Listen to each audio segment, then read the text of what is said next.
Fixed it. Are we good now? Pretty sure. Can you guys hear me? Damn it. Well, now we talk about that literally again. just went 6 minutes with no sound. No sound. Can you guys hear us now? Are we good? Bad? Mm-hmm. Mm-hmm. There we go. God, all right. Damn. So let's start that over Okay, again. holy shit. Those 7 minutes. I didn't have the comments up because I was doing other stuff.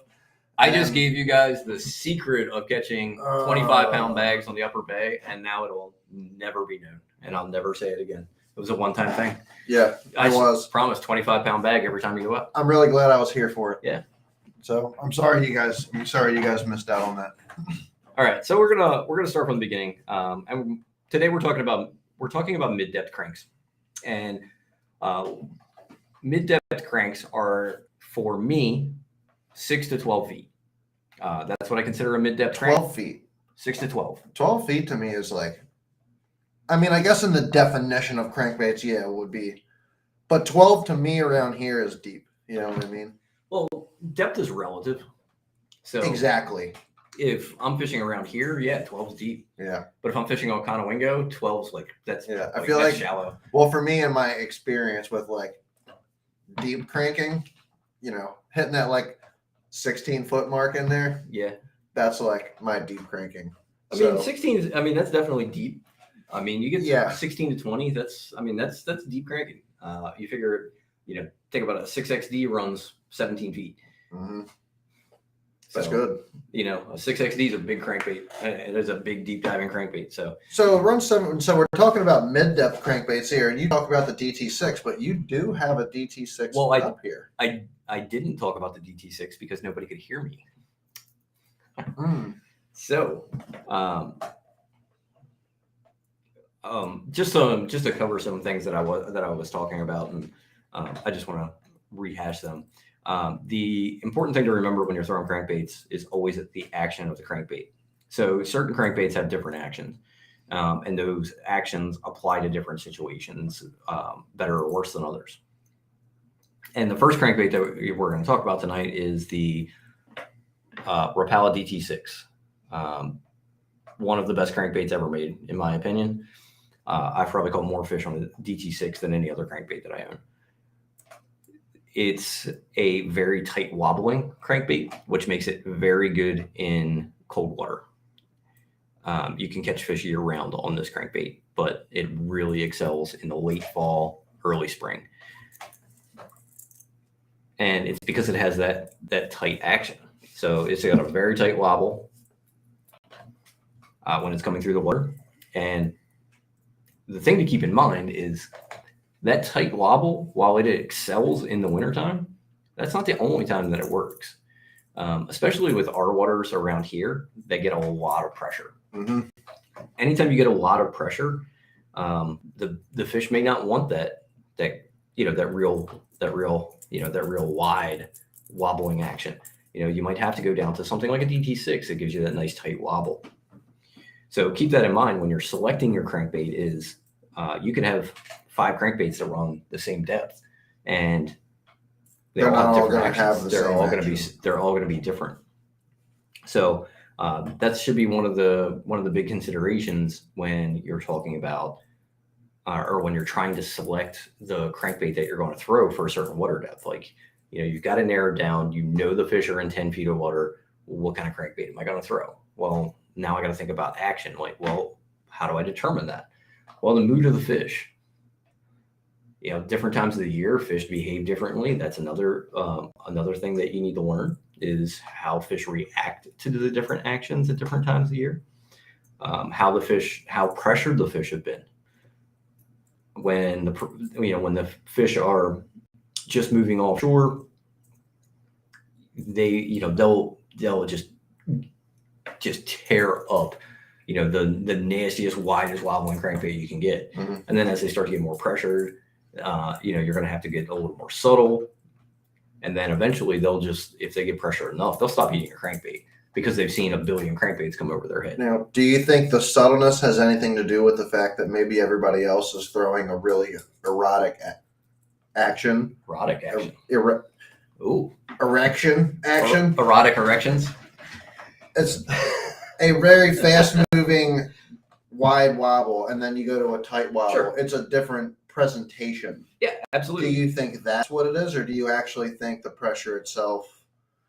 The more pressure that I think the more pressure that especially if you're talking about schooling fish. So this is going to apply more on, say, like Conowingo.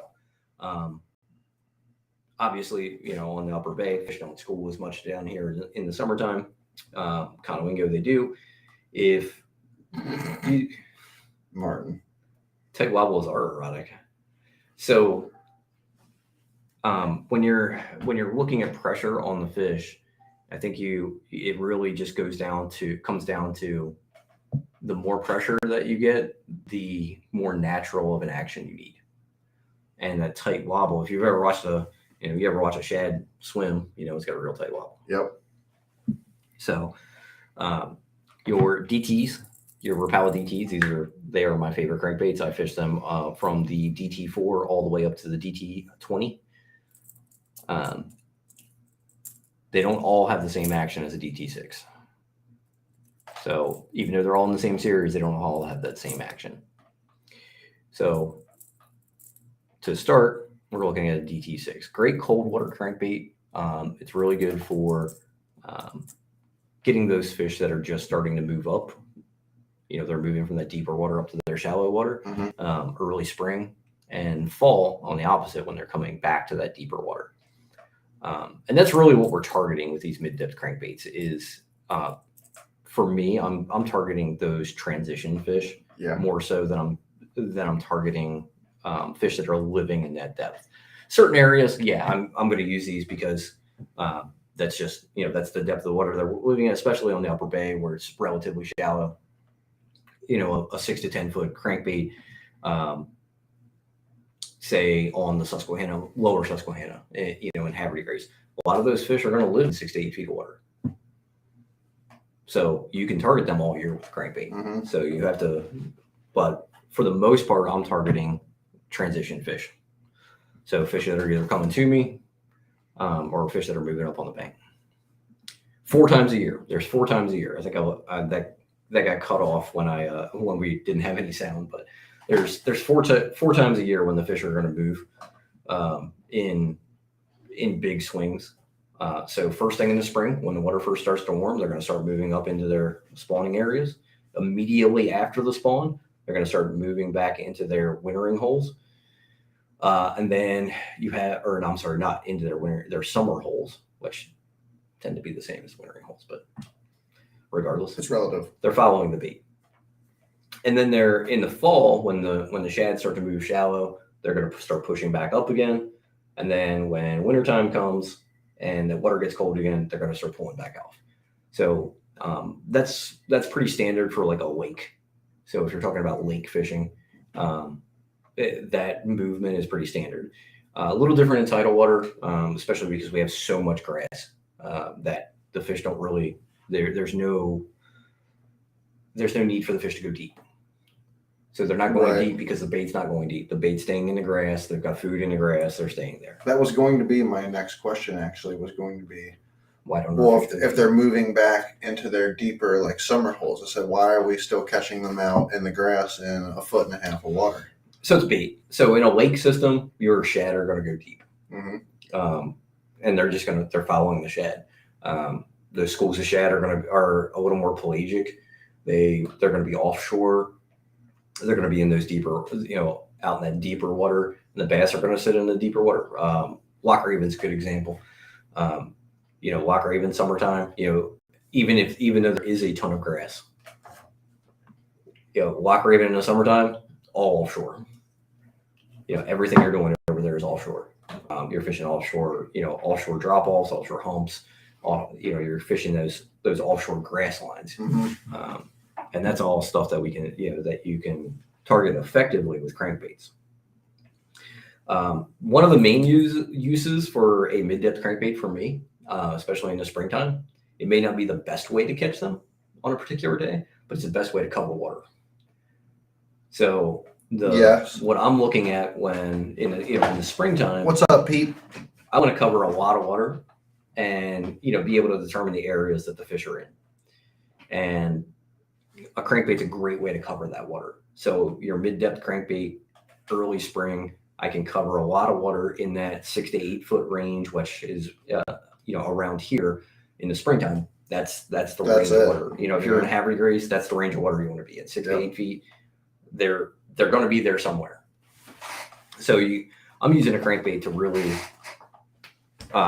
do a lot of searching. It may not be what I throw in the tournament. I might throw a jig in the tournament or something like that. What do we decide to throw, a flat side or a square bill? So there's a flat side and a square bill are two completely different crankbaits, and I'm throwing them in two completely different situations. I'm throwing a square bill when they're tight to cover. Because I can get a lot of deflection with a square bill. I can bang it off of trees. I can bang it off of rocks. Square bills run more shallow most of the time. Exactly. I'm thinking a little more shallow. If I'm throwing a flat side, I'm still targeting. I'm really targeting this mid-depth range. 5 to 7 feet with a flat side crankbait. Different action in a flat side crankbait. Flat side crankbait, I'm not throwing into wood because they'll hang up every time. Flat side crankbait, I'm throwing more in the fall, and I'm throwing the square bill more in the summer. And on grass lines. Flat side, yeah, exactly. Cooler water, spring and fall, winter. Your square bill. Something where that water temperature is down and you need a little bit more of a subtle profile and action is where the flat side really comes into play. And then your more erratic actions and when you're square bills, what there's really wide and aggressive actions to draw strikes during I will say I will throw a square bill in the springtime too. I throw a square bill in the spring, but it really has to do with cover for me. Yeah. If I'm banging it against on a lot of cover, I'm more likely to throw a square bill, and especially if it's shallow. That's the main thing for me with the square bill. Is the best, like one of the 3 feet, like 3 feet and under, is where I throw a square bill. The best square bill on the market deflects anything that you could freaking throw at it. It's a pretty good one. One of the UMA lure company freaking pudges, little pudge or the little pudge. If Tyler would ever make the original pudge again, hint, hint. It's probably my favorite square bill, but I'm throwing that depth has a lot to do with it. Square bill, I really want to dig into cover. I want it to bounce around a lot. I want it really erratic. So I'm fishing that more when the water starts to warm up a little bit and the fish get more active. A flat side I'm throwing when the water's cooler and the fish are a little more lethargic.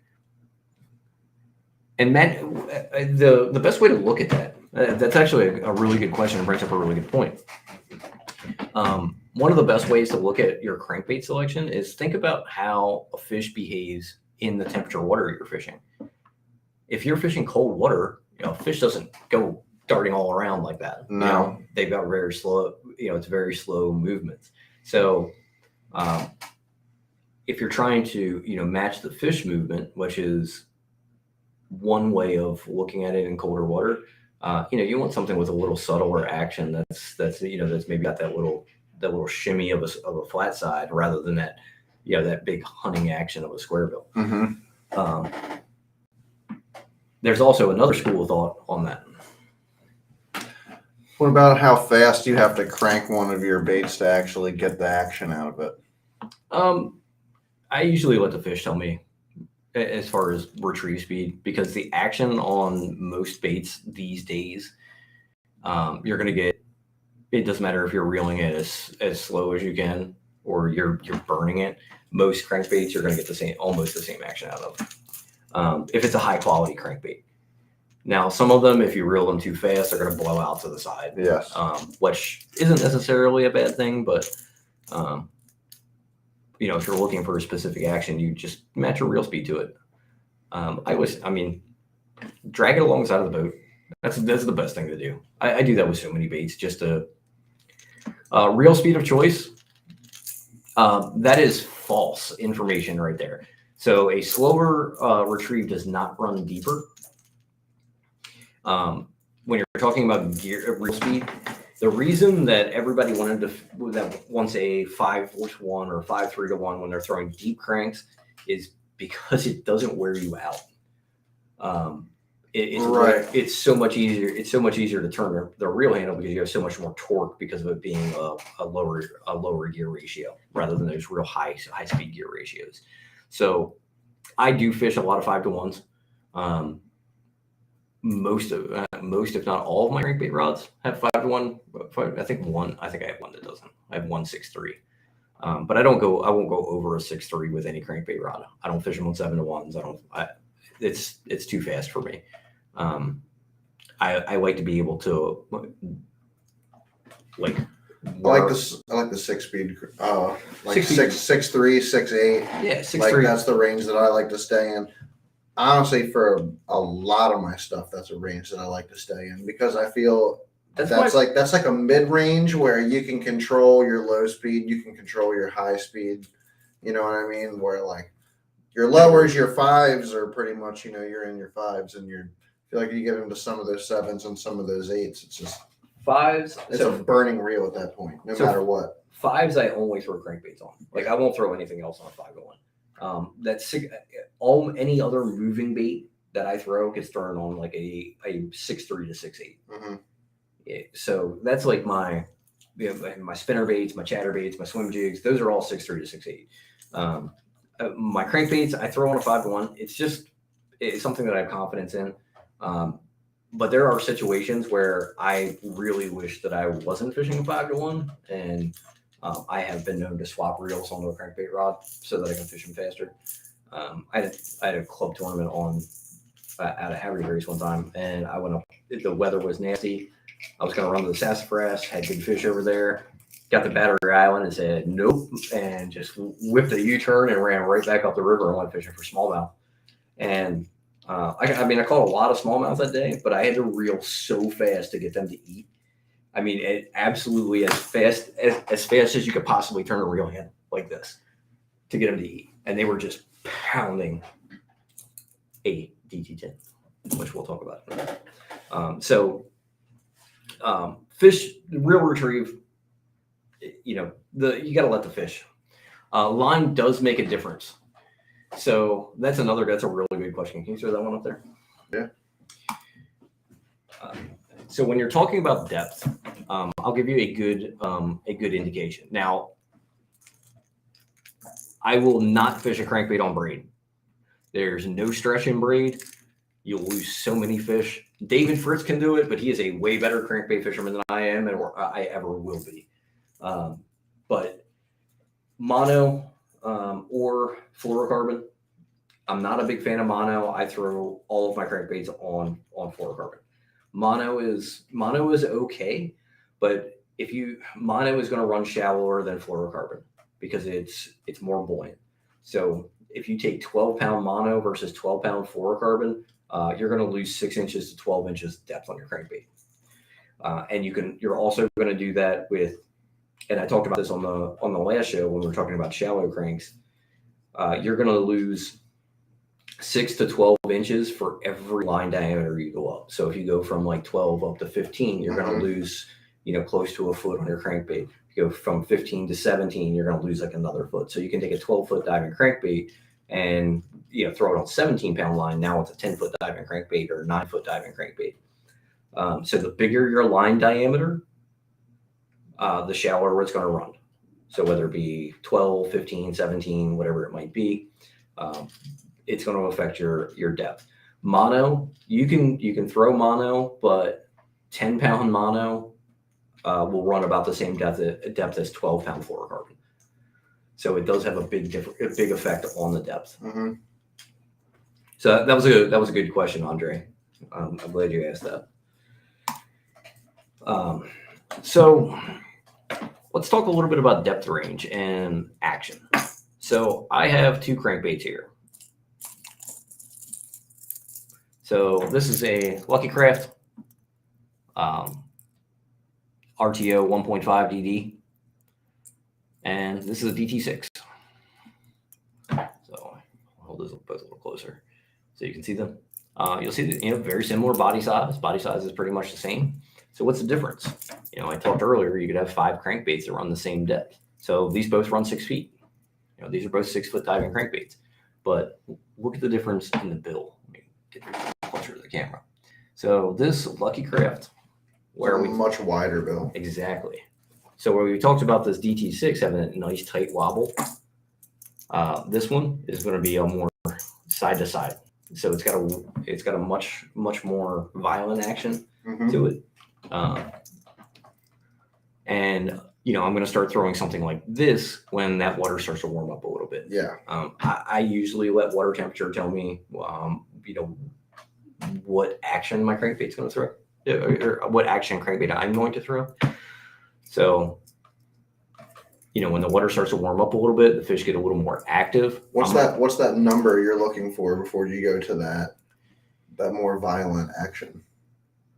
I would say mid 50s.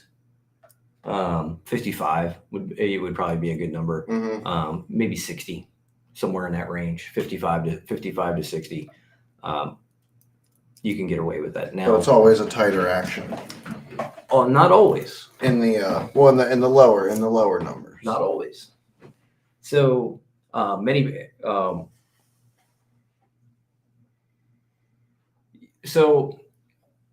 Andre's got the good question. Yeah, right? yeah. Gosh. So Andre, there's one. It depends on what kind of fish you're fishing for. If you're fishing for smallmouth, I want the bait off the bottom. If I'm fishing for largemouth, I don't necessarily need to be on the bottom, but I need to be touching the cover. So if I'm if I'm fishing grass, grass in 10 feet of water, I don't need to be hitting the bottom. I just need to be hitting the top of that grass. But you always need to be contacting the cover when you're fishing for largemouth. Smallmouth are a little bit different. Smallmouth, a lot of times you want to run it over top of them because they tend to feed up. Yep. And keep the questions coming. Yeah, man. that was a fantastic question. Keep questions asking. coming. Yeah, I love answering questions. I do, absolutely. That's one of my. I feel though in the summertime, in the warmer days, I like feeling my crankbait dredging on the bottom. I like feeling what kind of structure I'm coming over top of. Sandy, muddy, rocky. Is it leaves down on the bottom? Am I coming up over a bunch of rocks or logs? You have to contact cover. Yeah, you have to always contact cover. Not necessarily always dredge, because when it comes to like grass and stuff like that, you can't dredge down in the grass. It doesn't matter if you're fishing a rock bottom, if you're fishing a grass bottom, it doesn't need to like crash into that bottom all the time. It just needs to tick. I'm going to talk about colors, Pete. That's a good. We'll talk about that in a bit. I'll make sure that I get the colors because that's something I definitely want to talk about. So, you just need to tick the bottom. You don't need to dredge it. You don't need to scrape it.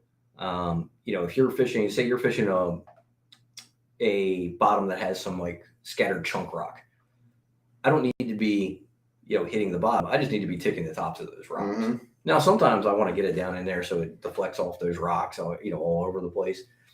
But as long as you're touching those rocks, that's the start. If you're not touching them, you're probably not going to catch fish. You got to get that deflection. Yep. Deflection with a crankbait is always important. It doesn't matter if it's grass, if it's rock, or if it's wood. It's always important to have deflection. So back to our cold water. Speaking of cold, I need a beer. Well, I'll wait till you get back to talk about this stuff. Okay.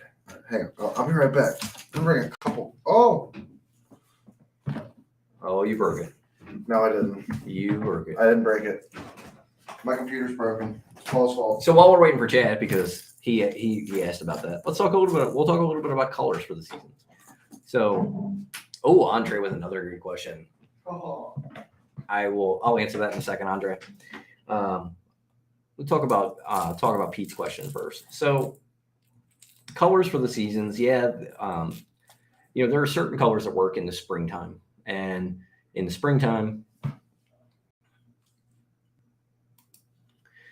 So in the springtime, you're, for some reason, unbeknownst to me, reds. So this is a DT8. Demon color. So this is Ike's Demon. That's a red color, good in the springtime. Outside of that, I'm really just matching the hatch. I really want to, if they're feeding on shad, if I know they're feeding on shad, I'm going to throw a shad color. If the water's dirty, I'm going to throw something with some chartreuse on it. Now, this is a chartreuse crawl. If I was throwing if they were eating shad and the water was a little dirty, I'm going to throw like a chartreuse sexy shad or a chartreuse blackback, something like that. There's something that's got a little more visibility in that dirty water. But mostly matching the hatch. Your shad colors when they're eating bait fish. You got your bluegill colors if they're feeding on bluegills. Mm-hmm. Crawl colors if they're feeding on crayfish. Keep it simple. Don't overthink it. If you match what they're eating and what they're eating different times of year, you'll be able to select the right color of crankbait. Why do you think that fish are specifically the crawfish color is a very popular color in the springtime? The red. The red. Yeah. Why do you think the red is a very popular color in the springtime? Why do you think there's no good focus on there's this? no good answer for that. And I've read a ton of articles. I have listened to a bunch of videos about this, and the one that makes the most sense to me is Gerald Swindle talked about red crankbaits and fishing red crankbaits in the spring. Well, where do bass winter? They winter deep. Mm-hmm. When they winter deep, that's not true, Andre. They're actually much paler in the springtime around here anyway. I feel like they're almost blue.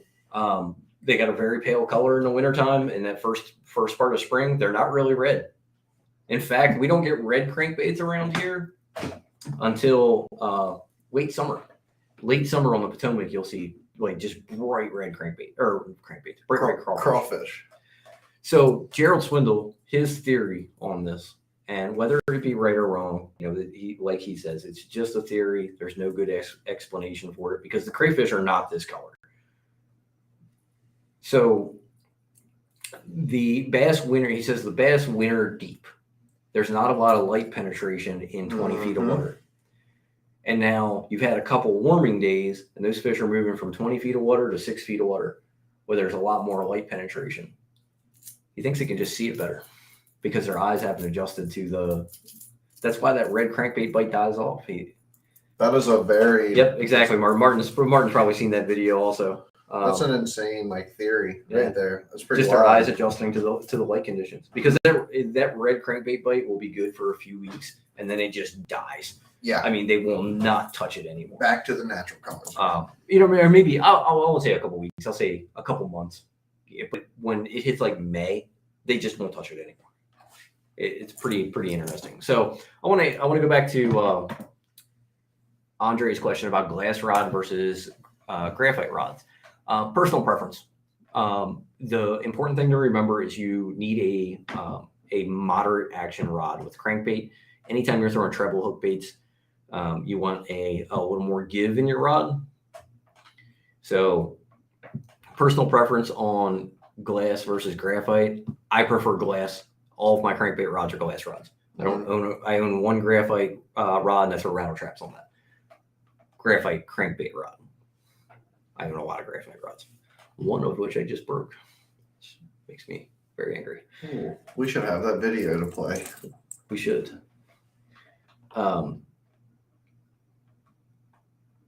Red crushes for me. So that makes sense, Chris.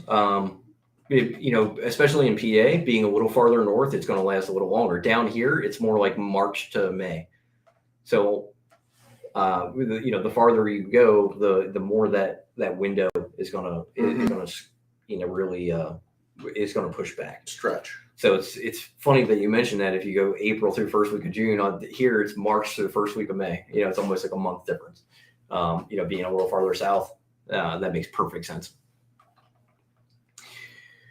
All right, so graphite versus fiberglass. What are the difference? Graphite's a little more sensitive, but it doesn't have your fiberglass rods have a more, I want to say, like consistent parabolic bend versus graphite. I feel like graphite gets a little moderate action graphite rods get a little noodly to me, and they don't have as much backbone. That's why I like fiberglass rods, and that's just my personal preference. As a glass rod, yeah, fiberglass versus graphite. I prefer glass because I feel like it has a little more backbone when you get into those modern actions versus a graphite, which is more of a, it's I would say most moderate action graphite rods are more like a slow I think it bends much more through the back of the rod. Yep. Yeah. So you'll just have a much deeper bow in your rod with a graphite rod compared to a glass rod. Yes. So I think graphite is bending more all the way, where your glass rod, you really have like 3/4 of the rod that's bending. Now, most of all my rods are graphite rods. I do have a couple glass rods, but most of my rods are graphite. I think most everybody's rods are probably. That's the most popular, it seems to be. So there's some really good graphite rods that are out there. Shimano makes a really good graphite rod, or not, sorry, a really good glass rod. It's a composite rod. It's not all glass. So that's when I say glass rods, fiberglass rods now are not the fiberglass rods that we used to have. The fiberglass rods that we used to have were very heavy. They're very heavy. They're not the most fun things to cast, but they got you that action. That all changed with actually St. Croix. St. Croix developed the S glass, which is a glass. It's a glass composite, and I'm trying to think of the best way to put it. They created a new process for making the glass blanks.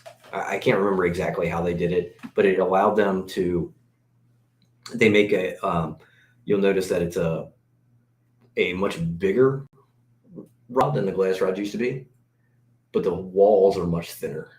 So by making a bigger, they can make a bigger blank with thinner walls, which really allowed them to lighten them up. So Steve's got a couple rods that are kind of like that. Yeah, big and yeah. I mean, like I said, all mine are glass, and they look like broom poles, but they're very thin walled. Yep. Yeah. And they're not very heavy. I mean, for a glass rod, they're going to be a little heavier than graphite. So that's one of your benefits to graphite weight. They're going to be a little bit lighter. So make sure that you try them out. Don't take my word for it. Like I said, it's personal preference. I like glass rods. I fished glass rods for years. I'm comfortable fishing glass rods. I like the action of glass rods. I like glass rods for crankbaits. No matter what, throw a moderate action for a crankbait. Exactly. Moderate at most, moderate fast. You can get away with a moderate fast, which is can be, especially if you're like a co-angler and you can't take 30 rods with you like I do. Moderate fast, a little more universal. Moderate fast, you can throw you can throw some other moving baits on that. You can throw chatterbait on that. You can throw spinner bait on that. Now, we talking like a medium heavy mod fast, like medium mod fast? Well, if you're looking for an all-around rod, I would go medium heavy. But if I'm throwing crankbait, almost all of my crankbait rods, until I get into bigger crankbaits, are going to be medium. Yep. My length really varies on what I'm doing. The technique and cover that I'm fishing. If I'm target casting a square bill into trees, I'm throwing a 610. If I'm bombing, a dt6, onto, into shallow rock where I just need to make a bomb cast so I can keep cover water, and I'm probably throwing a 7.3. Yeah. Well, if I'm deep cranking, I throw a 7.8. If I'm throwing 6XD, 8XD, I'll throw a 7.8, even a 7.11. Somewhere in that range, because when the deep, this is a good tidbit. Here's a good tidbit for crankbait fishing as far as a rod length. The deeper your crankbait, the farther you need to cast, the longer the rod you need. Yes. it takes a while for a crankbait to get down.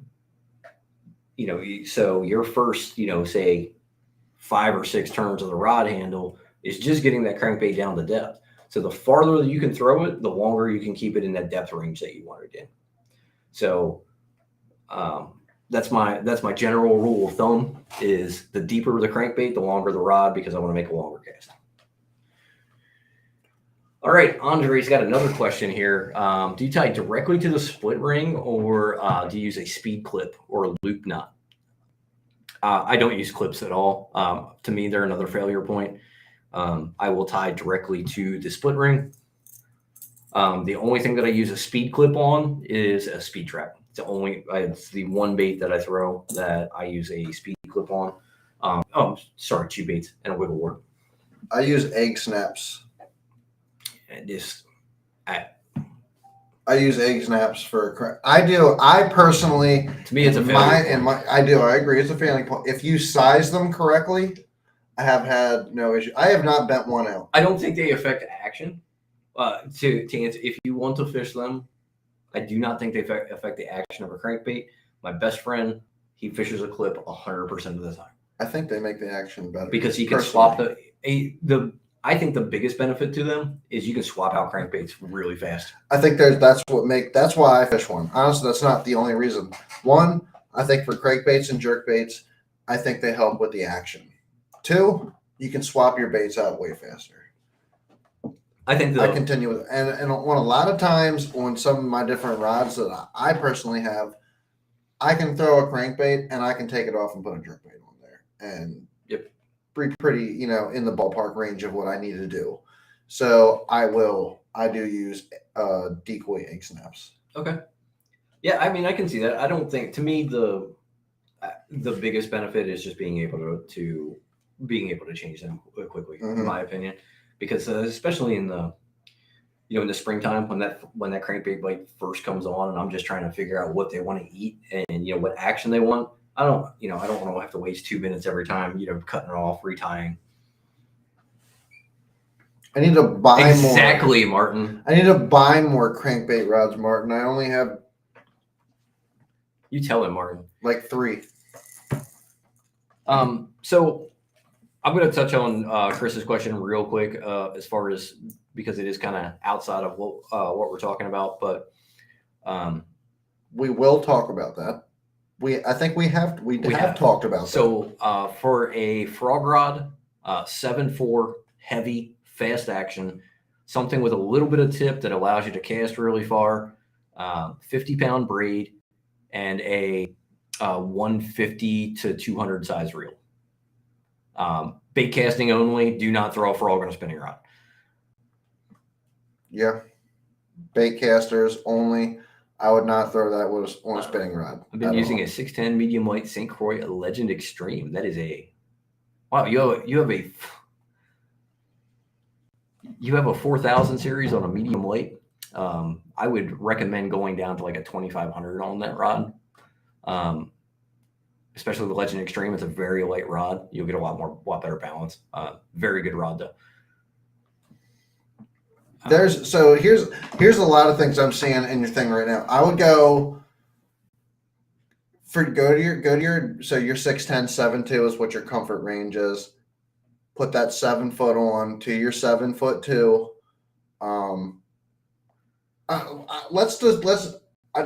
Before we go too far into this, I would just get a new combo if you want to throw a frog. Don't use what you're using to throw a frog. Go to Dick's, get something that's medium heavy 7.2 with a starter reel. Get one of the Abu Garcia Black Maxes and throw it on there.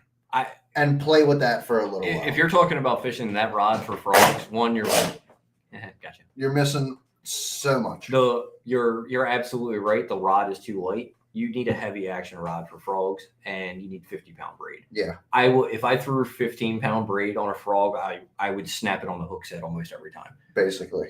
And it has nothing to do with the size of the fish. Yeah, Martin's right. Medium heavy or heavy, 50-pound straight braid. I do throw a lot of frogs on medium heavy. 7 foot, 7.3. So if I'm trying to target, if I'm trying to target cast, Yeah. if I'm throwing like against reeds or something like that, I really just need that accuracy. I will throw a medium heavy.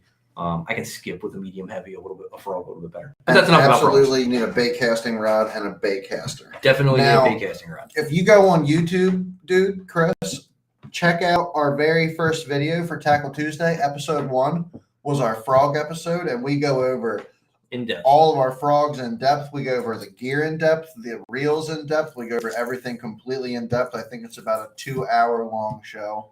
Over 2 hours. Yeah, probably was over 2 hours. I mean, we put some serious juice out for frogs. So go back and check that video out. Make sure you like and subscribe. So back on the crankbait question, rattles versus no rattles. Andre, another awesome question. Good Lord, Andre, you're on fire, brother. Drink some water or a beer. A beer, actually. Drink a beer. I typically, most of my baits are not rattles, but I own some that definitely have rattles. I throw them at different times. Usually, again, goes back to that whole natural action. The more pressure, the quieter I want my crankbait to be. Yep. Dirtier the water, the louder I want my crankbait to be. Cleaner water, I'm going to go with a more subtle action, no rattles. Dirtier water, I'm going to go with rattles.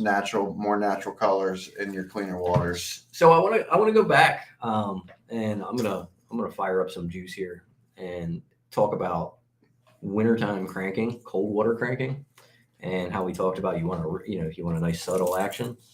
So wintertime is the one time that you have really polar opposite sides of the spectrum. So you have that nice tight wobble, and that works a lot. Mm-hmm. They'll come up and they'll eat that. But you can also throw a really wide wobbling crankbait. Like this is a DT4. Your wiggle warts, very wide wobbling hunting action. This is real similar. It's got a real wide wobble, real big hunting action. So I'll throw that in cold water because bass are very territorial in cold water. And they're not hitting it because they want to eat it. They just want it out of their area. Yeah. They're just chilling or they're wintering. They're not feeding. They just want to be left alone. And you got this big noisy crankbait that comes down in front of them, and they're just going to hit it to make it go away. It's a lot like the blade bait bite. A lot of your if you're fishing a blade bait in the wintertime, you'll notice you snag a lot of fish. Yes. Have you ever noticed that? Yes, because they swipe at it. Because they're just trying to get it out of the area. Yeah. It's that because a blade bait has a really, really hard vibration. So once you get it close to them, they just want to get it away from them. Like they're just trying to hang out there, be chill, not use a lot of energy. And they can't do that, if there's, something bugging them. Same thing with a crankbait. Same idea. Yep. If you can find where they're at and when they're not feeding, that wide wobble can really play a big part. I found that if they're feeding, if you find fish that are in that feeding mode in cold water, you really want that tight wobble. Mm-hmm. So if it's tough, you can use that wide wobble to get a reaction bite from them. If they're eating, you want to go with that that real subtle action. So that's pretty good information because that's even a point of view that I really hadn't even taken and looked at. Most of the time when I think of wintertime cranking, I'm thinking of something with a subtle action and just getting down near them and trying to create a strike. But I've never thought about the annoyance of the actual bait itself. Now, and keep in mind, just because this is a big wide wobbling crankbait, I actually talked about the hybrid hunter on our last show, Andre. So just because it's a wide wobbling crankbait, I'm still not, it doesn't mean you have to reel it fast. 13 fishing jabberjaw is also a metal bill, correct? So the hybrid hunter is that one that I showed you with the weird L bill. Ooh. Mm-hmm. I did talk about that one. I don't have any experience with the Axis or the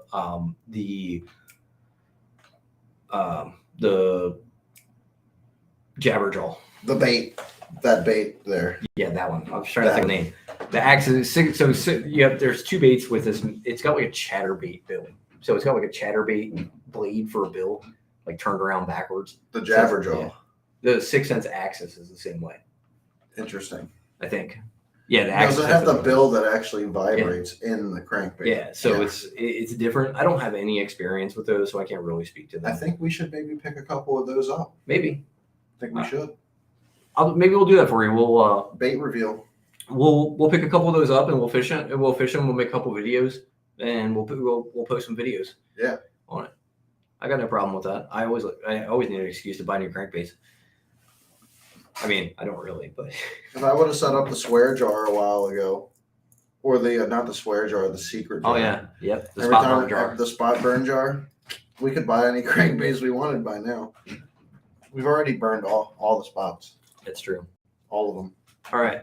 So let's talk a little bit more about brands and types of crankbaits.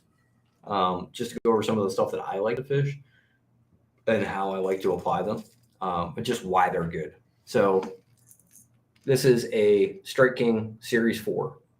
It's not a 4XD or anything like that. It's a Series 4. This runs about 8 feet.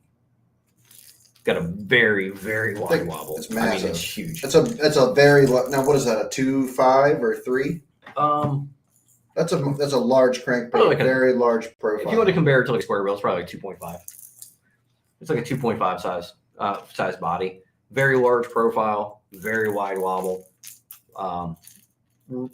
Really good crankbait for that 6 to 8 foot range when they're when they want that real crazy action.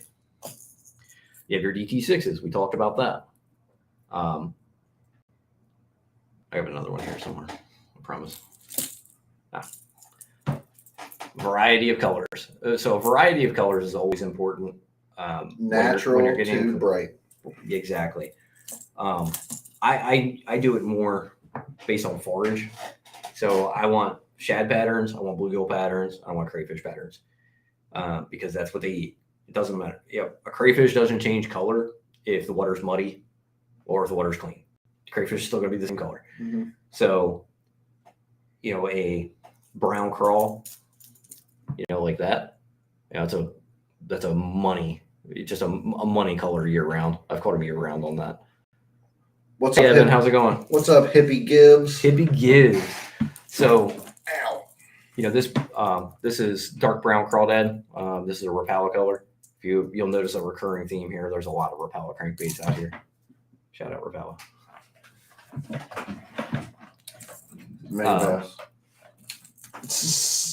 You have your Lucky Crafts. Lucky Craft makes a fantastic crankbait. Just from this is the RTO 1.5 DD, and this runs 6 to 8 feet. Lucky Craft makes some just absolute fantastic crankbaits. Lucky Craft makes some fire crankbaits. Their square bills, their mid-depth crankbaits are just the 1.5 DD and the 2.5 DD are just they're really, really good crankbaits.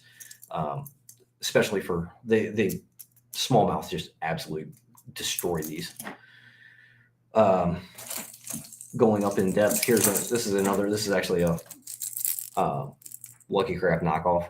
That was custom painted into a crawl pattern.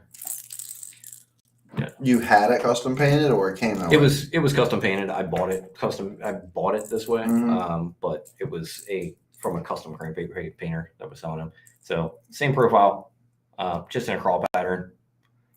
This crawl pattern is pretty awesome. I really do like that crawl pattern a lot. I've caught a lot of fish on it. Mm-hmm. Your reds, you got to have some reds. Red crankbaits are just for the springtime. You don't want. I'm not saying that you need to go out and buy a whole box full of them, but you got to have a few. Yeah, you got to have a few red crankbaits. This in particular. I mentioned this earlier. This is Ike's Demon. Ike's Demon. Yep. So it's a DT. This is a DT8 in the Ike's Demon color. So if you're on Tackle Warehouse and you're looking for the DT crankbaits, there you'll see 2 different versions. There is Ike's Custom Ink, which are all colors that were designed by Mike Iaconelli. And then there's their regular colors that they normally carry. So things like this, which is their, I think it's this mossy back crawl. I can't remember the name of the color. It just, I don't know. It looked nice, so I bought it. It's kind of what I do with all my crankbaits. Basically, go down the aisle. I like this color. I like this color. I like this color. So the cool thing about crankbaits, and this is what I love about crankbaits versus like a spinnerbait. So, if I throw, if I want to get a spinnerbait to 10 feet of water, I got to throw like a 3/4 ounce spinnerbait. Mm-hmm. And a 3/4 ounce spinnerbait is huge. It's a very big profile. But with crankbaits, you can have a very small profile. I mean, this is a very tiny little crankbait. And I can get this if I fish this on 10-pound line, I can get it to like 13, 14 feet. Yeah. I mean, I have a couple mega bass crankbaits that I like throwing that stay in that 1/4 ounce range. Yeah. That I can get down to about 15 feet. Yeah, which are insane. Especially in the summertime around here, because the bait's so small around here. If you need to get it down deep, then you really need that small profile. Something new this year, actually came out the end of last year.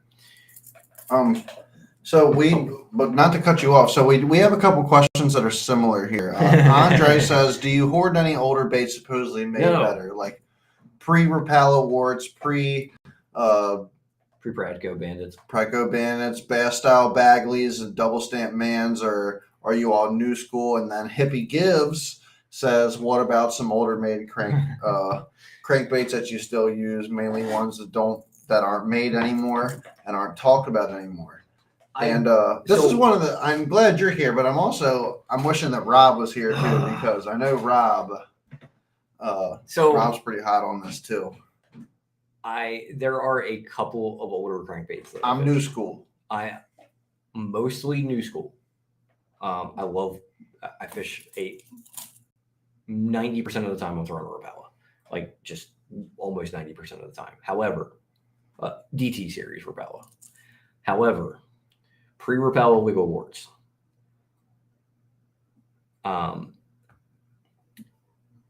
Your pre-Pradco speed traps, which not a whole lot of people know what that is. Go look it up. Speed traps, wiggle warts. Your older Bagleys. The newer Bagleys are good too, but the older Bagleys were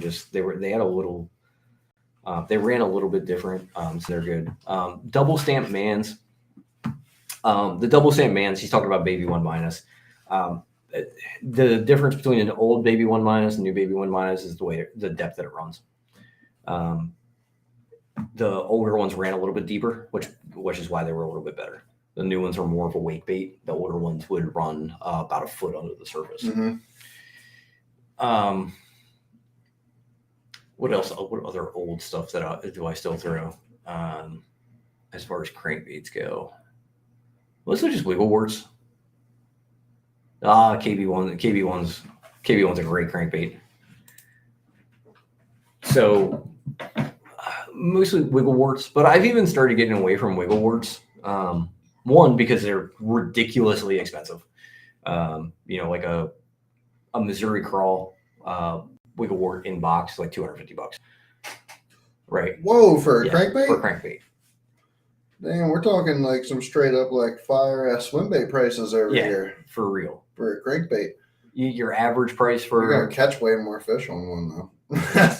Well, so I've actually gotten away from the wiggle warts and moved into the Spro rock crawlers, which I don't know why I didn't bring any of those with me today, but because I didn't bring my springtime box, and that's like one of my springtime. So that's the 10%. The Spro rock crawler is the 10%. Spro rock crawler. The other 10% is going to be the Spro rock crawler, the Lucky Crafts, the Strike Kings. If I'm deep cranking, like if I'm deep cranking, like like what we're talking about in our next episode, I throw a Strike King probably more than anything. Mm-hmm. I was going to say the 8XD. I throw 8XD a lot. Now I still throw a DT20 and a DT16 a lot too. Which I love my Rapala crankbaits. I've caught a ton of fish on them, and I really like them, and they have really something that kind of fits every. Do they come with good hardware? Yes, I mean they come with. So that's something I really consider when I buy cranks and stuff. I'd like something that comes with good hooks. So, I mean they're VMC hooks. They're super sharp. Do you like VMC hooks? I'm not personally. I'll put it this way: I won't take them off if they come on a crankbait, but I'm not putting VMC back on. So they're going to be rusted about a week after you throw the crankbait. No. And that's my issue that I run into with VMC is I find VMC rusts out really quicker than others. I will say there is one VMC hook that and I would have never thought to buy it, like to replace treble hooks, but it comes on the Ata OG, those OG Slims, those flat sides that I had the last show. Mm-hmm. And it's the VMC hybrid treble. That's a good looking color. And the VMC hybrid treble it's a badass hook, and it's not quite, so it's not like your extra wide yet, like this, that's got that real hard, like 90-degree bend to it. But it's more, it's not just a round bend like these, it kind of comes out and just bends back, like just a round bend, like back in toward the shank. And it's one of the best hooks that I've seen for like keeping fish hooked. Mm-hmm. I mean, I caught so many smallies on that earlier this year, like this spring, and I don't think I ever lost one. And that's crazy. No, not with the blade. I haven't bought into that yet. Yeah, I am personally, I am You're an owner. Yeah. I'm an owner person. I like Gamakatsu. I'm a Gamakatsu person. And I like Hayabusa. I haven't tried any of the Hayabusa stuff.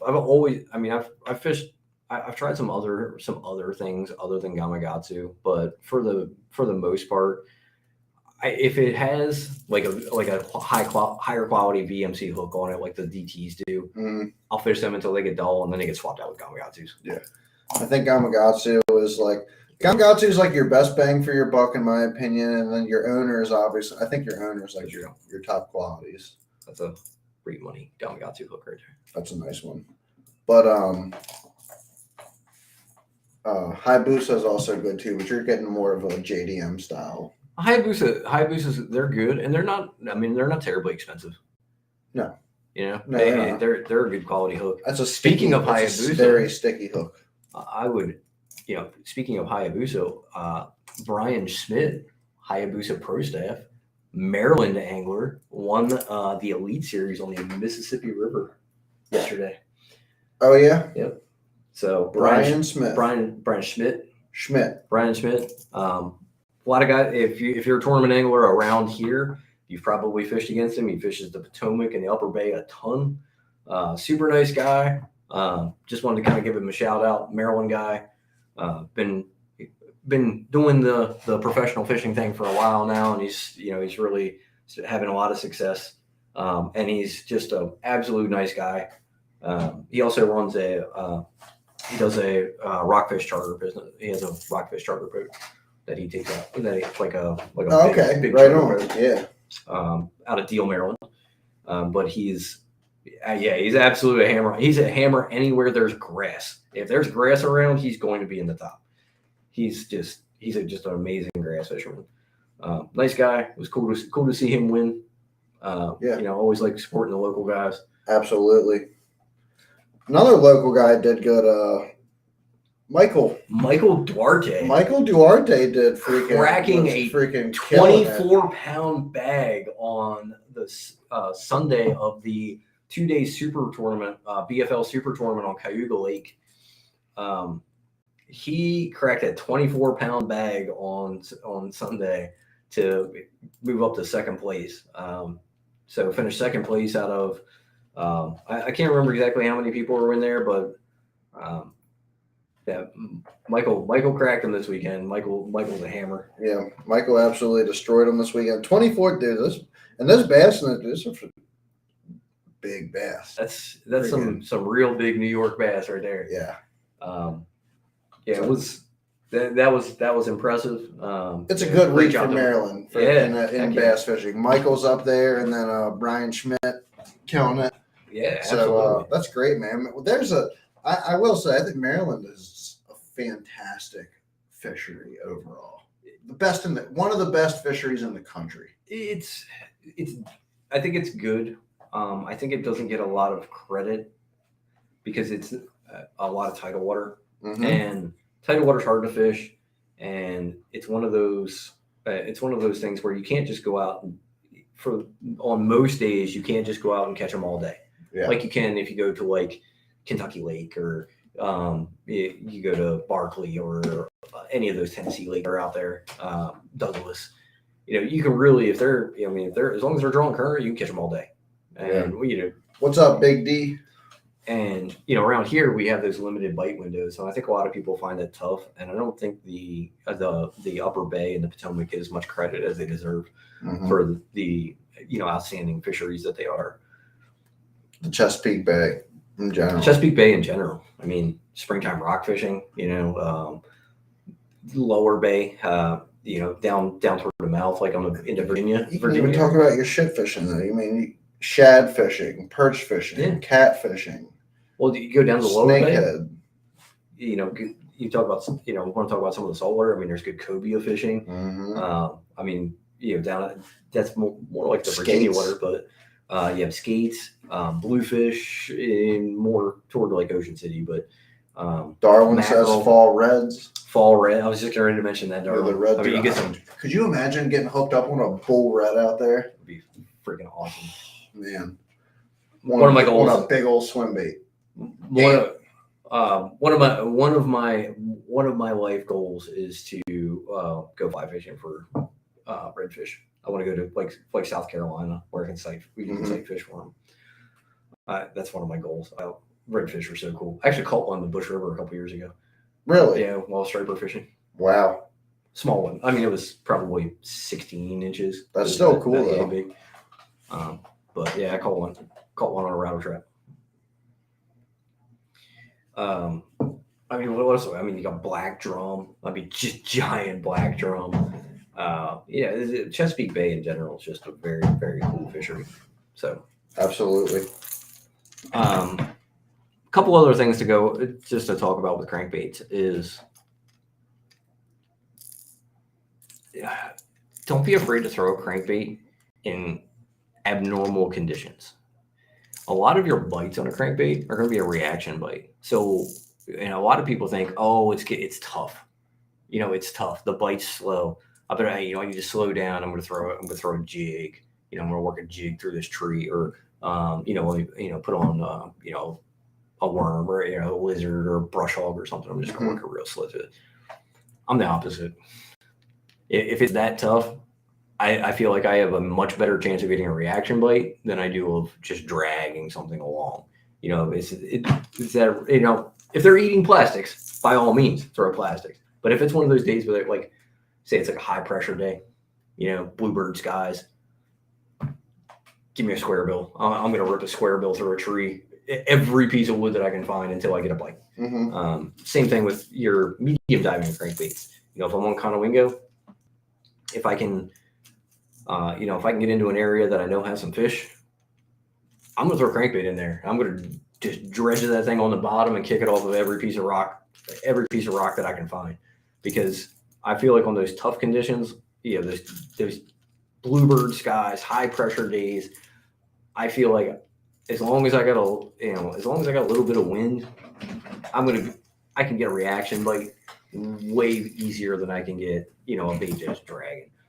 And I think some of that is because it gives you something to do. If you're just, I was going to say, I was like, it's hard. Sometimes it's hard to fish as slow as you need to fish because you're doing the same thing over and over. It just gets boring, and you get bored. I'd rather freaking take the boat back to the ramp at that point. Right. Well, I mean, if you're fishing a tournament, you don't really have that option. Yeah. I mean, you do, but that's not really a good. You're not going to get any better if you do that. Yeah, exactly. So you want to don't be afraid to throw them in those abnormal conditions. You know, if everybody else is throwing, everybody else is throwing a brush hog, throw a crankbait. You know, if you're not getting bit, if you're not getting bit anyway, what's it going to hurt? Yeah. To me, you're going to get a reaction bite, and the fish that you're going to catch are going to be way bigger. In general, when on those tough days, if you can get one to eat a crankbait, it's usually going to be a bigger fish. Yep. Deflect it off of cover. In that situation, you absolutely have to deflect it off cover. That's the only, you're only going to get bit if you deflect it off cover. You're not going to get a bit if you're just reeling it in. You got to just bang it into a rock or bang it into a tree. Give it that little pause when it hits it. When it deflects off, give it a little bit of a pause, and see if you can't get that reaction bite. A lot of times, they'll eat that just because it's there, and a lot of times you'll get that bigger bite rather than catching 12 inchers on a Senko. You might catch 5 12 inchers on a Senko, but you catch a 5-pounder on a crankbait. At the end of the day, it's still the same. I'd rather catch a 5-pounder than 5 12 inchers. Same. If I'm only bringing 5 pounds to weigh in, I want it to be in one fish. All day, every day. So, but to reiterate on what we've covered tonight, we've covered a lot. Colors. Match the hatch. Your wobble, the tightness in your wobble, your more erratic actions, your tighter wobbles, the fatter the bill, the skinnier the bills, and wide bill, wide action. Big hunting motion. Very big wobble. Tighter bills, tighter action, straighter line. Tighter actions tend to be more for the lower temperature waters. Yep. Like we said, unless we have that one unless always, you're creating a reaction bite when you're out there trying to deep crank in the wintertime. I just want to mention something. Like, I'm not necessarily talking about deep cranking when I'm talking about that. Usually those fish that I'm catching on that crankbait are the fish that are wintering relatively shallow. So the fish that winter in that 6 to 8 foot range, which we have a lot on the bay. On the bay in the Potomac, they tend to a lot of fish winter very shallow. So if you can find them in that 6 to 8 foot range, their wintering hole, and there are a couple of well-known wintering holes, in Maryland on the bay in the Potomac. If you can figure out where they're holding in there, throw that wide wobbling crankbait. If they're there, throw the wide wobbling crankbait. You can get that reaction bite. Again, it goes back to what I was just saying about those tough bluebird sky days. Don't be afraid to throw a crankbait. Don't be afraid to throw something with a little more action. Mm-hmm. It's the same concept of throwing a blade bait. We all know a blade bait works in the wintertime. So, but yeah, we have covered a lot on this mid-depth diving crankbait, and next week we are going to get into the deep diving crankbaits. Oh, that's gonna be a fun one. That's gonna be a good one. It's one of my favorite things to do. We're gonna have some big baits. We're gonna have some oversized crankbaits in that one. Some stuff that I don't get a big opportunity to throw around here a lot, but something that I really enjoy throwing in some other states. Yeah. So your big 10XDs, your big 2-ounce crankbaits that are just massive. That being said, I'll tell you a funny story. The first fish I ever caught on a 10XD was a 6-inch smallmouth. 6-inch smallmouth. Barely big enough to get the back treble in its mouth. It grabbed the back treble, it had it on the back treble. I didn't even know there was a fish on there. I'm just kept reeling it in. I'm like, it feels kind of funny. It kind of felt like I was grass or something on funky. Yeah. And every now and then you'd feel it kick. And I was just reeling it in. I reel it up and there's a smallmouth about this long hanging off the back of my 10XD. They will eat it if they think it will fit in their mouth. Or sometimes if they don't. Or if they're angry. Because smallmouth are crazy like that. And they're aggressive. But it was, next week's show, be sure to tune in. It's going to be a fun one. Yeah. I'm going to talk a little bit about utilizing deep cranking in our area because it is something that I enjoy doing around here. and not just on, especially on Conowingo, but not just on Conowingo, on the Upper Bay and the Potomac, being able to use deep crankbaits to access a area of fish that's overlooked by a lot of people. A lot of people, they just, they want to find the grass, and that's where they're going to fish. And by all means, the winning fish are usually in the grass, but you can catch good fish without going out into the crowds and staying away from the grass, utilizing deep cranking. I'm definitely looking forward to that one. That is something that I would like to utilize more and definitely learn some more information about. And make sure that if you guys are trying to learn more about crankbaits, this was mid-depth. We had some different viewers watching tonight. Chris, to go back to your last comment, man, you can message us on Facebook, Instagram, YouTube, whatever you want, anytime, and we'll try to answer any of your questions. Any questions are more than welcome here, whether they're off topic or not. Even if we got to get back to you at a different time, like after one of these, after one of our shows, we'll make sure we get that information to you, no doubt. Yep. So, and I think me and Chad are going to get together, and we'll make a couple videos, throw on some of those off the wall crankbaits like the Axis and the Jabberjaw. We're not going to do a whole show on them, but I think we'll get together and make a couple videos. Just we'll get some swim videos of everything under the water, and then we'll put together a quick opinion for you guys on what we think of the baits. We're definitely going to go fishing. Oh yeah, we're definitely going fishing. We're definitely going to go fishing. So, Mr. Paul here picked up. What'd you pick up? What? GoPro. Yeah, Hero 9. So he's got a Hero 9, and he's got a Hero 9. I got a Hero 9. Skylar's got a 7. Rob's got a couple GoPros. We gotta get Tony to get GoPro, and we're all on board here. We're gonna start freaking just compiling footage together and just making edits and making videos. And I'm really excited for this. We've been at Bass and Beer Radio for like 6 months now. Yeah, about that. And I don't even think we've missed a Tackle Tuesday episode. We did, because I was in New York. But I'm not sad. No, I'm not upset about it either, because you crushed them. But we have not missed a single Friday night episode, and things we're still moving forward. We're still working on things. I've kind of slacked off on the summer of our normal fun posts that we try to make, but life gets busy sometimes, and we're moving forward. We're trying to get you guys more footage together. We're trying to get involved with maybe MR Bass and Mr. Scott a little bit, talk about maybe these fall tournament series coming up. Yeah. Potentially, maybe. We don't know if it's going to happen or not, but we're talking about maybe on some Sundays from in the morning on Sundays to like 11:30 in the afternoon. Yeah, that would do our way in and get home to our loved ones. I will post. I do have a funny video of my first outing with my GoPro. I snapped a rod on a dink. And as Chad called it, it was a dink. But that dink meant a lot in that tournament. So we will have that video for Friday. It's pretty funny. Yeah. We'll have that video to play for Friday. Probably I'll get you guys that. It's a fantastic video. If Paul does not post it on his Facebook or Instagram already, I will wait and let it go Friday. Yeah. Friday it can. Friday. You definitely. This is good. This video is very good. I was watching the video, and I was like, he snapped it on that dink. Yeah. I was like, that was like my exact voice. I was like, he snapped on that dink, and I texted Paul. I'm like, dink? I'm like, really? And he's like, my hook set is fire. I mean, did you see the hook? Did you see the hook set in that video? The hook set was fire. I mean, I set the hook on every fish like it's a 10-pounder. It doesn't matter if it's 1 or a 12-pound snakehead. Was it St. Croix?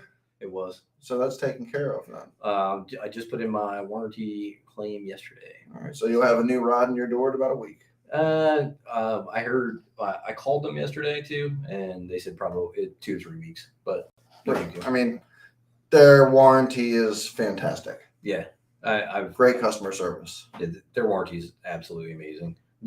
There's the last rod that I broke, no questions asked. I broke it in my rod locker. It was not on a fish. It was completely accidental. I just called them up and said, hey, not sure what happened. Probably my fault. Pulled my rod out of my rod locker. Tip was broke off. I'm like, okay. Like, what was the model? Okay, we don't make that one anymore. What kind of rod do you want? And I could choose. There were, obviously I could choose models that were in the same price range Right. and not pay anything extra, or I could pay extra and get a higher end model. Mm-hmm. They do have an upgrade program if you break a rod. So if That's like cool. I broke a Victory, I may upgrade it to a Legend Tournament. And it's just Do it. I can. Do I need to poke you in the ribs to do it? Dude, I love that Victory so much. That Victory rod is. It actually made me really sad when it broke, because that has been my favorite rod since I bought it. I use that rod for literally everything. Well, and I have the same rod in a Legend Tournament, like the same exact rod. You don't like it as much? And I like the Victory better.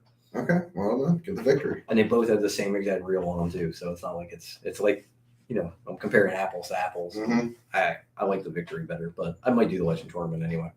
Right on.